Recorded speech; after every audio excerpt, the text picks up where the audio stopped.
이 시간 우리에게 주시는 하나님의 말씀은 민수기 18장 1절로 7절입니다. 구약 225면쯤에 있습니다. 민수기 18장 1절로 7절입니다. 교독하시고 7절은 함께 읽겠습니다.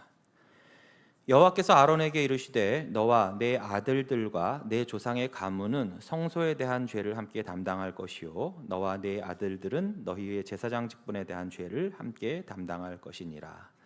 너는 내 형제 레위 지파 곧 내 조상의 지파를 데려다가 너와 함께 있게 하여 너와 내 아들들이 증거의 장막 앞에 있을 때 그들이 너를 돕게 하라.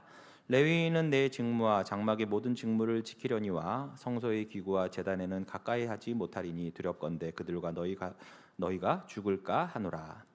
레위인은 너와 합동하여 장막의 모든 일과 회막의 직무를 다할 것이요 다른 사람은 너희에게 가까이 하지 못할 것이니라. 이와 같이 너희는 성소의 직무와 제단의 직무를 다하라. 그리하면 여호와의 진노가 다시는 이스라엘 자손에게 미치지 아니하리라. 보라, 내가 이스라엘 자손 중에서 너희의 형제 레위인을 택하여 내게 돌리고 너희에게 선물로 주어 회막의 일을 하게 하였나니. 함께 읽습니다. 너와 내 아들들은 제단과 휘장 안의 모든 일에 대하여 제사장의 직분을 지켜 섬기라. 내가 제사장의 직분을 너희에게 선물로 주었은즉 거기 가까이 하는 외인은 죽임을 당할지니라. 아멘. 절대 일어날 수 없을 것 같은 그 불가능한 일에 대해서 여러 속담들이 있습니다. 그 중에 야 서쪽에서 해가 뜨겠다 이런 말 들어보셨을 겁니다. 저도 어렸을 적에 엄마 내일 나 일찍 일어날 거야 그랬을 때 제일 많이 들은 얘기가 이런 얘기였어요. 아이고 서쪽에서 해가 뜨겠네 이런 식으로. 그럴 일이 없다는 거죠. 근데 이런 내용이 성경에도 있습니다. 예레미야 13장 23절에 보시면 구스인이 그의 피부를, 구스인은 아프리카 이디오피아 사람을 말해요. 흑인을 말하는 거죠. 그러니까 흑인이 그의 피부를, 그 까만 피부를 희게 할 수 있겠는가? 표범이 그의 반점을 변하게 할 수 있느냐? 할 수 있을진데 만약에 그렇게 가능하다면 악에 익숙한 너희도 선을 행할 수 있으리라. 즉 흑인이 백인이 되고 표범 무늬가 사라지는 게 가능하다면 너희들도 선을 행할 수 있을걸? 이 말은 뭡니까? 선을 행하는 게 불가능하다는 거예요. 야고보서에서도 이런 비슷한 말씀이 있죠. 야고보서 3장 12절에 내 형제들아 어찌 무화과 나무가 감람 열매를 포도나무가 무화과를 맺겠느냐? 이와 같이 짠 물이 단물을 내지 못하느니라. 이 역시 불가능한 일을 나타내는 수사학적인 표현입니다.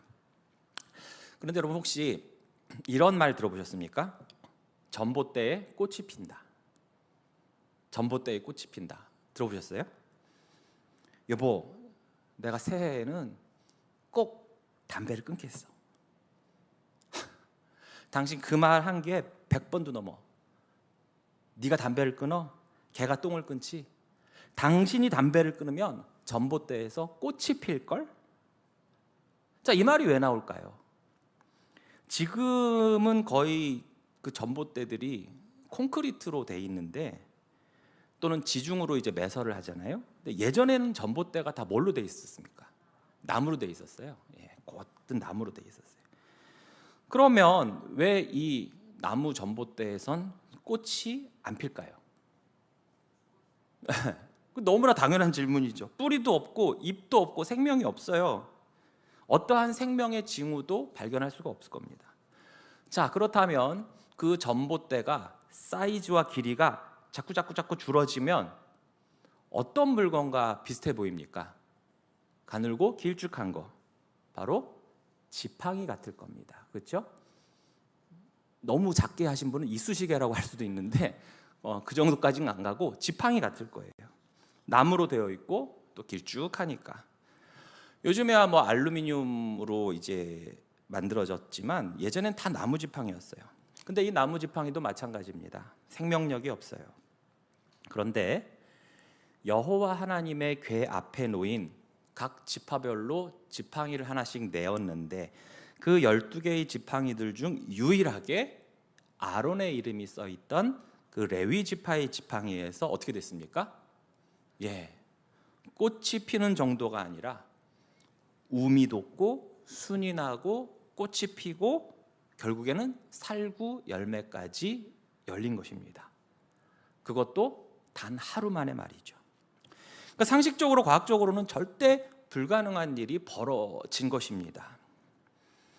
지팡이에 꽃이 피는 정도가 아니라 살구 열매까지 맺혔다?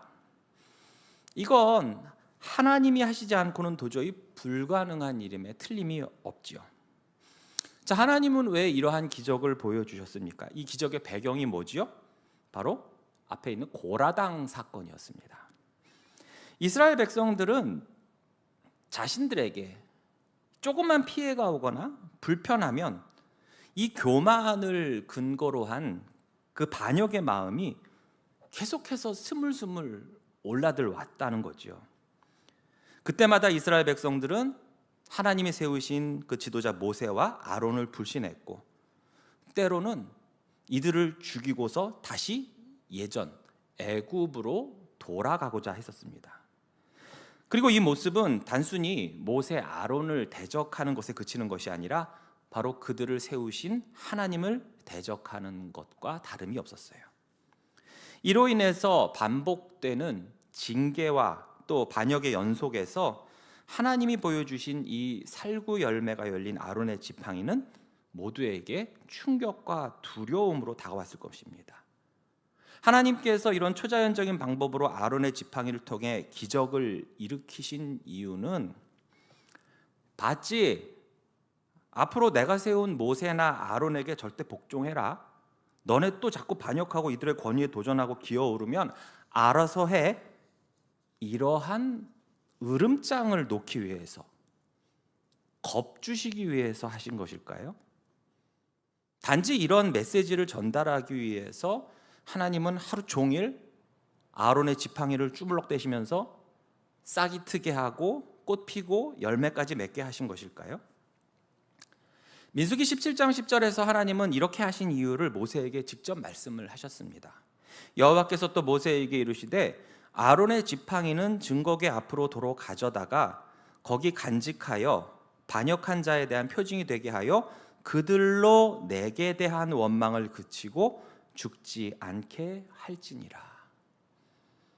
여러분, 이 문장에서 가장 중요한 포인트, 즉 하나님의 마음, 하나님의 뜻이 담긴 부분, 하나님이 이스라엘 백성들에게 정말로 알려주고자 하시는 부분은 어딜까요? 너희들 나한테 반역하면 죽어 아주 그냥. 아론의 지팡이를 떠올릴 때마다 그러한 죽음의 공포를 느껴봐. 그것이 아니에요. 후반부예요. 그들로 내게 대한 원망을 그치고 죽지 않게 할지니라. 분명히 이스라엘 백성들은 아론과 모세를 원망했습니다. 그러나 하나님은 그것을 어떻게 받아들이셨다는 거예요? 하나님 자신에 대한 원망으로 받아들이셨다는 거예요. 이제껏 하나님은 이스라엘 백성들에게 수많은 선한 것들을 주셨지요.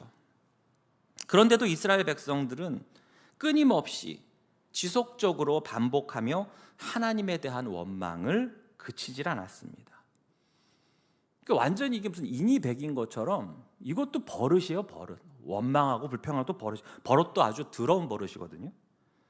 그로 인한 결과들이 어떠했는지를 계속 봐와놓고선도 이것을 끊지를 못해요. 그러나 하나님은 어떻게 합니까? 끝까지 이 하나님의 은혜의 약속을 거두질 않으시죠.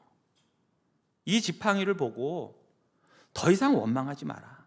나는 너희가 그렇게 죄 가운데 죽기를 원하지 않는다. 천지 만물을 지으신 전능하신 하나님께서 내 능력이 이 정도야, 이걸 보여주시려는 게 아니라는 거예요. 누구를 위함이다? 이스라엘 백성들을 위함이라는 것입니다. 이걸 보고서 제발 나에 대한 원망을 그치고 죽지 마라. 죽지 마라. 그리고 나와 함께 가나안 땅으로 가자. 그런 의미인 거예요. 그렇지만 죄인은 어쩔 수가 없나 봅니다. 하나님의 이 기적은 이스라엘 백성, 그들의 죽음이 아닌 살 수 있는 방법을 알려주신 것인데도 이스라엘 백성들은 또 좌절하고 또 원망을 합니다. 이번엔 아주 엄청난 과잉 반응에 확대 해석까지 해요. 그게 17장 12절에서 13절이었습니다. 이스라엘 자손이 모세에게 말하여 이르되 보소서 우리는 죽게 되었나이다. 망하게 되었나이다. 다 망하게 되었나이다. 가까이 나아가는 자 곧 여호와의 성막에 가까이 나가는 자마다 다 죽사오니 우리가 망하여야 하리이까. 야, 이 고라당 다 죽는 거 보니까 나중에 우리가 혹시 예물 바치러 갔다가 죽으면 어떻게 해? 그 원인이 무엇인지는 생각 안 하고 그 사건의 그 결과만 보고서 야, 그러다가 우리도 죽으면 어떻게 해? 하나님이 절기마다 찾으라고 해서 정기적으로 의무적으로 성소에 가야 되는데 그러다 죽으면 어떻게 해? 이거 원참 성소 한 번씩 가려면 아주 죽음을 무릅쓰고 가야 하나요? 우리 다 망했어. 우린 죽게 됐나이다. 성막 근처에만 가면 다 죽을지도 모르는데 우리가 이렇게 다 망해야 속이 시원하시겠습니까? 지금 이렇게 절망하고 있는 이스라엘 백성들, 자신들의 불순종을 돌아보거나 또는 하나님의 이적에 영광을 돌리기보다도 무작정 이 죽음을 두려워하는 이들에게 생명의 길, 살 길을 주신 것이 바로 오늘 본문의 내용인 것입니다. 죄인을 죽이는 게 목적이 아니라 오히려 돌이켜 살리려는 하나님의 방법인 것입니다. 그리고 그 방법은 바로 하나님의 선물이었습니다. 6절 그리고 7절 계속해서 선물이란 단어가 연속해서 나오죠. 선물로 주었은즉. 여러분, 선물 여러분이 그동안 일생 살아오시면서 그 받았던 많은 선물들을 한번 머릿속에 떠올려 보시기 바랍니다. 자, 선물을 받았을 때 기분이 어떠셨습니까? 좋았지 뭐. 기분 좋아지고 지금 벌써부터 지금 얼굴에 이제 미소가 막 떠올라요. 또 어떤 분은 이제 받는 것보다도 오히려 막 퍼주고 이렇게 주는 것을 더 기뻐하는 분도 계십니다. 혹시 선물 받는 것을 지금 상상하는데 막 얼굴이 찡그러지고 화가 나신 분이 계시면 개인적으로 저를 좀 찾아오시기 바랍니다. 좀 상담이 필요한 분이에요. 그러나 대다수의 사람들은 선물 받는 거 좋아하죠. 사실 성경은요, 선물 이야기로 가득합니다. 선물을 주시는 분은 누구요? 하나님. 그리고 그 선물을 받는 자, 그것도 일방적으로 받는 자는 우리들입니다. 인간들이죠. 그런데 만약에 어떤 그런 순수한 의도가 없이 어떤 반대급부를 바라고 나의 유익을 바라면서 그걸 준다면 그것은 선물이 아니라 뭐라고 부릅니까? 뇌물이라고 부릅니다. 많이들 주셔봐서 아시는 것 같아요. 바로 나오네. 여러분, 선물을 주고받으면 처벌받지 않지만 뇌물을 주고받으면 어떻게 됩니까? 처벌을 받아요. 선물을 주고받을 때는 참 기쁘지만 뇌물을 주고받으면 찝찝하고 불안해요. 이처럼 선물과 뇌물은 천지차이입니다. 자, 또한 내가 어떤 일을 한 결과 노력해서 뭔가를 이루고서 받는 것을 뭐라고 그러죠? 성경에선 삭시라고 부릅니다. 사에다가 기역시옷. 삭은 선물이 아니죠, 그렇죠? 로마서 4장 4절에서 일하는 자에게는 그 삭시 은혜로 여겨지지 아니하고 뭘로 여겨진다고 그랬죠? 보수로 여겨진다고 그랬어요. 자, 이처럼 내가 좋아해서, 내가 사랑해서, 주고 싶어서 주는 것이 바로 선물입니다. 즉, 주는 사람 마음이고 주는 사람 능력이에요. 한 달 동안 회사에서 열심히 일했는데 월급 안 나오면 어떻게 합니까? 가서 따질 수 있어요. 막 노동청에 가서 고발할 수도 있어요. 왜냐하면 월급은 회사에서 주는 선물이 아니거든요. 먼저 일을 한 것에 대한 당연한 대가요, 보수기 때문에 얼마든지 요구할 수가 있어요. 그러나 선물을 안 준다고 왜 안 주냐고 따질 수가 있을까요? 없습니다. 제가 고등부 사역할 때 어느 한 학생이 주일날 갑자기 저한테 와서 다짜고자 전도사님, 올 내 생일인데 왜 선물 안 줘요? 이러는 거예요. 그러니까 얼마나 황당해요. 저도 모르게 왜 줘야 되는데, 그랬더니 내 생일이고 또 전도사님이잖아요 이러는 거예요. 이게 무슨 비문학도 아니고 문장 성립이 안 되잖아요 이게. 그런데 그 아이는 너무나 당당했고 저는 너무나 황당했어요. 당당하고 황당하고. 그러다 보니까 슬슬 속에서 부하가 났지만 그래도 전도사가 된 죄로 인해서 햄버거를 사준 적이 있었습니다. 애니까 뭐 어쩔 수 없죠. 어른이면 한 대 주워받겠는데 철없는 아이니까 그러려니 해야죠. 그러나 정상적으로는 선물 안 준다고 따질 수는 없습니다. 선물은 주는 사람 마음이니까. 받는 사람은 어떻게 해야 돼요? 받았을 때 감사하고 기뻐하면 돼요. 그게 선물이죠. 하나님은 아담과 하와에게 생명을 주셨고 에덴 동산을 주셨습니다. 그들의 땀에 대한 보상이 아니었어요. 사랑하셔서 일방적으로 주신 겁니다. 말 그대로 선물이에요. 아브라함에게 놀라운 약속을 하셨습니다. 이 또한 선물이죠. 이스라엘 백성들을 애굽에서 인도해 내셨습니다. 마찬가지로 선물이에요. 광야에서 만나와 메추라기와 물을 주셨습니다. 선물입니다. 그리고 그들을 인도할 지도자를 주셨습니다. 선물이에요. 율법과 성막을 주셨습니다. 이 또한 선물입니다. 앞으로 이들이 들어갈 그 가나안 땅 모든 것이 다 하나님이 주신 선물이에요. 자, 그럼 이 선물에 대한 반응은 무엇이라고 했습니까? 오직 감사와 기쁨이 넘쳐야 하고 그 선물을 마음껏 누리는 것입니다. 그러나 우리가 출애굽기나 민수기 등을 통해서 본 이스라엘 백성들의 반응은 어떠했습니까? 감사는 별로 없고 원망과 불평, 교만과 반역, 불의와 우상숭배, 그리고 다시 예전으로 돌아가려는 모습과 패배주의, 노예 근성을 계속 보였어요.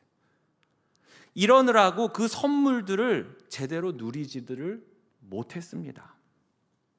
특히 여러분, 이 성막을 하나님께서 이스라엘 백성들에게 선물로 주셨어요. 지금 제가 분명히 선물이라고 했습니다. 이유는 이스라엘 백성들이 그 전에 무슨 잘난 일을 한 것도 아니요, 이것을 받을 만한 어떤 열심을 내서 일을 한 것도 아니요, 오직 하나님께서 그들을 위하여, 그들을 만나시려고, 그들을 사랑하여 주신 것이기 때문입니다. 지극히 거룩하신 하나님께서 죄인인 그들과 함께 거하시고자, 그 가운데 자신을 나타내고자 하셨어요. 죄인들이 하나님을 감히 만날 수가 없기 때문에, 다가갈 수가 없기 때문에 하나님은 성막에서 예배, 즉 제사를 통해서 저들의 죄를 사해 주시고 이를 통해 자기 백성을 만나시려고 한 것입니다. 이것을 하나님의 임재라고도 하죠. 죄인을 용서하시고 하나님 자신과 화목해지기를 원하셨습니다. 여러분, 성막이 어디에 위치해 있습니까? 이스라엘의 진 한가운데 중앙에 위치해 있습니다.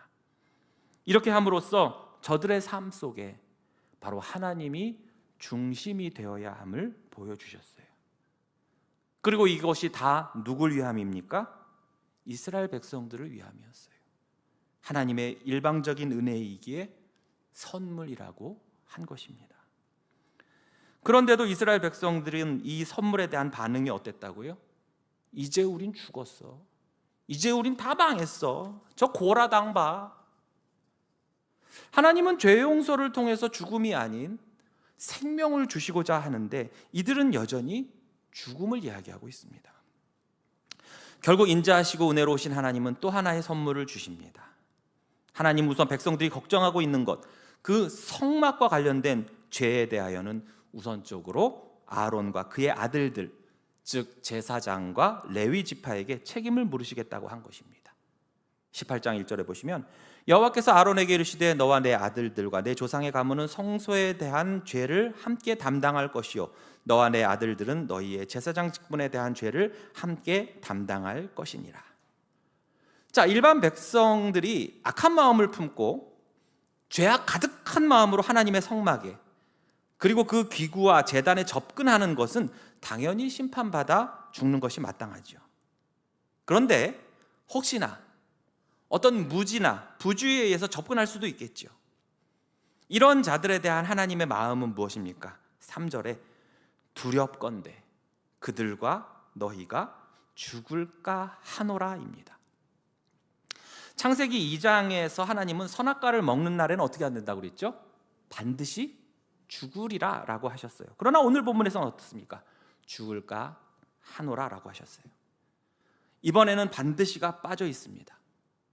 즉 대전제 죄에 대해서는 바로 죽음이지만, 그러나 아론과 제사장, 레위인들이 그 죄를 담당하고 책임지고 거룩하신 하나님 앞에서 이스라엘 백성들이 그러한 죄를 짓지 않도록, 그리고 그것에 대해 용서를 빌고 회개하고 하나님께 제사를 지내게 함으로써 그들이 용서받고 바르게 인도된다면, 그들을 바른 길로 가르친다면 죽지 않을 수 있는 것입니다.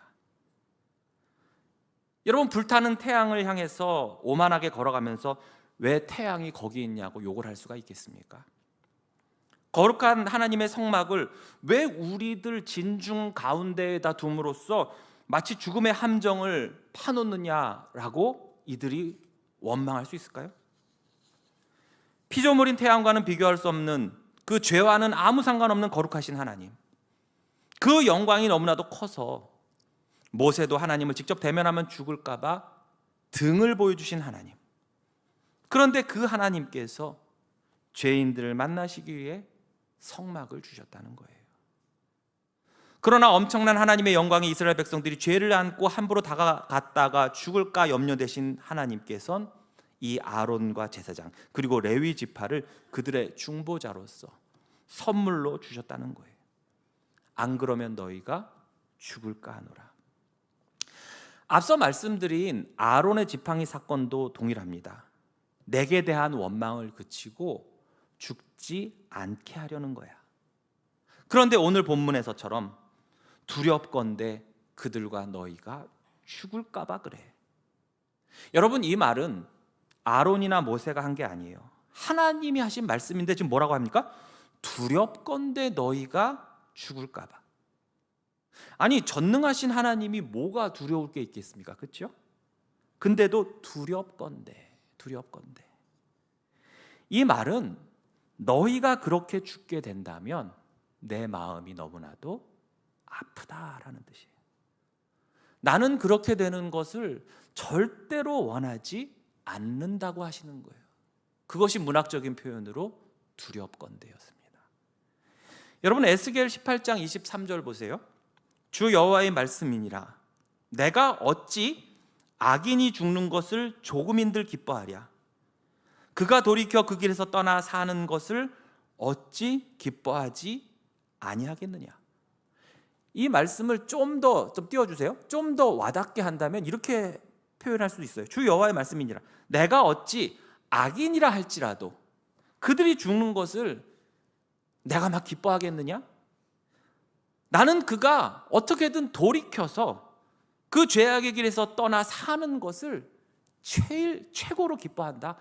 이게 내 마음이다 라고 지금 하나님 말씀하시는 거거든요. 조금인들 기뻐하랴. 바로 이 말이 두렵건대와 같은 의미인 거예요. 마음이 아프다는 거죠. 마음이. 악인도 이럴진대 하물며 내가 구원한 백성들이 저들의 죄로 죽는 것을 내가 어찌 기뻐할 수 있겠는가, 그 말씀이에요. 그래서 하나님은 이 이스라엘 백성들을 위해 제사장과 레위 지파라는 완충지대 그리고 중보 역할을 하는 자들을 세워 주신 것입니다. 이들이 어떻게 하느냐에 따라서 이스라엘 백성들이 죽느냐 사느냐가 달려 있는 거예요. 그래서 지속적으로 이들에게 반복된 단어가 있습니다. 죄를 담당할 것이요, 직무를 다할 것이요, 직무를 다하라, 직분을 지켜 섬겨라. 이들이 바로 이 직무에 충실해야 하는 이유가 뭡니까? 첫째는 이들이 충실히 맡은 바 직무를 잘 감당할 때 여호와의 진노가 다시는 이스라엘 자손에게 미치지 않기 때문입니다. 이들이 제사장의 직분, 레위인의 직분을 잘 감당함으로써 자기 동족의 생명을 지킬 수가 있는 거예요. 그리고 두 번째, 바로 이것은 하나님이 주신 선물이기 때문입니다. 6절에서 7절 볼까요? 보라, 내가 이스라엘 자손 중에서 너희 형제 레위인을 택하여 내게 돌리고 너희에게 선물로 주어 회막의 일을 하게 하였나니 너와 내 아들들은 제단과 휘장 안의 모든 일에 대하여 제사장의 직분을 지켜 섬기라. 내가 제사장의 직분을 너희에게 무엇으로요? 선물로 주었은즉. 하나님께서 주신 선물이기 때문에 그래요. 아무 공로 없는 이들에게, 이 죄인들에게 하나님이 주신 선물, 즉 이스라엘 백성들에게 제사장과 레위인들은 하나님의 놀라운 선물이요, 또한 제사장과 레위인들에게 있어서도 이러한 거룩한 직분은 바로 하나님이 주신 놀라운 선물이라는 거예요. 그럼 이 거룩한 선물을 받은 자가 할 것은 뭐밖에 없을까요? 오직 충성이죠. 그래서 직무를 다하라, 직분을 지켜 섬겨라 라고 하신 것입니다. 바울은 이러한 선물에 대해서 다양하게 말하고 있습니다. 그는 하나님께서 우리에게 주신 선물들이 무엇인지를 누구보다도 잘 아는 사람이었어요. 그래서 신약에서 선물로 번역된 도레아 또는 도론이라는 이 헬라어가 자주 나오는 성경이 어디냐? 바울의 서신서예요. 로마서, 에베소서, 빌립보서 등에 자주 언급됩니다.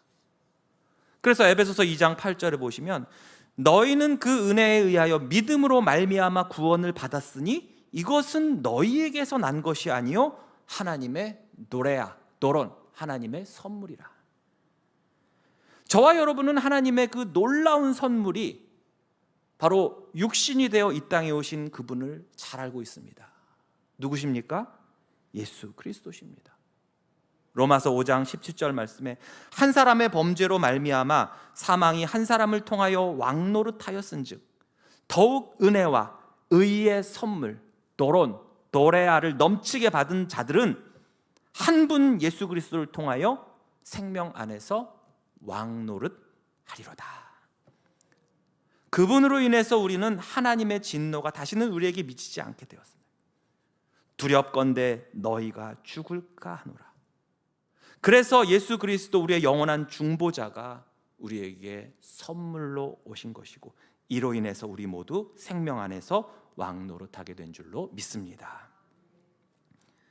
그리고 이 땅에 사는 동안 하나님께서는 구원받은 저와 여러분에게 사명을 주셨지요. 이 또한 하나님의 선물입니다. 바울도 자신이 복음을 위하여 복음의 전도자의 사명을 받은 것은 바로 하나님의 선물임을 고백하고 있습니다.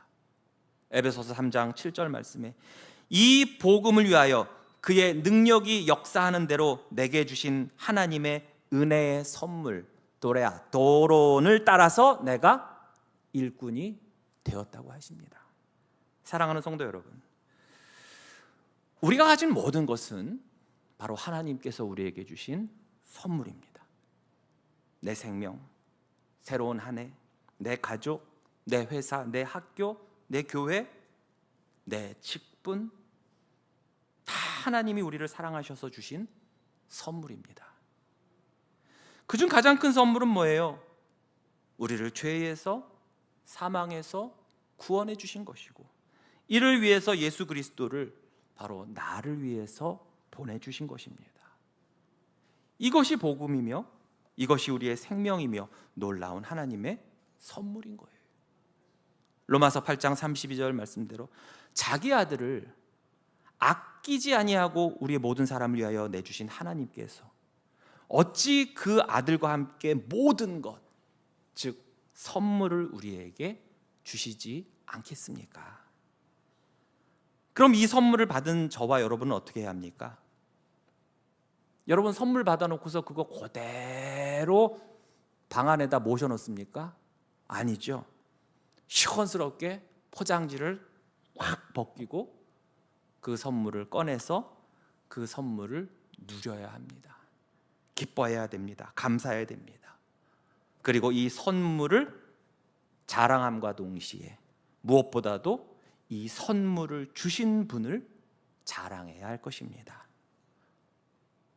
지난 2024년도 하나님의 선물입니다. 2025년도도 하나님께서 우리에게 주시는 선물이에요. 어떻게 해야 됩니까?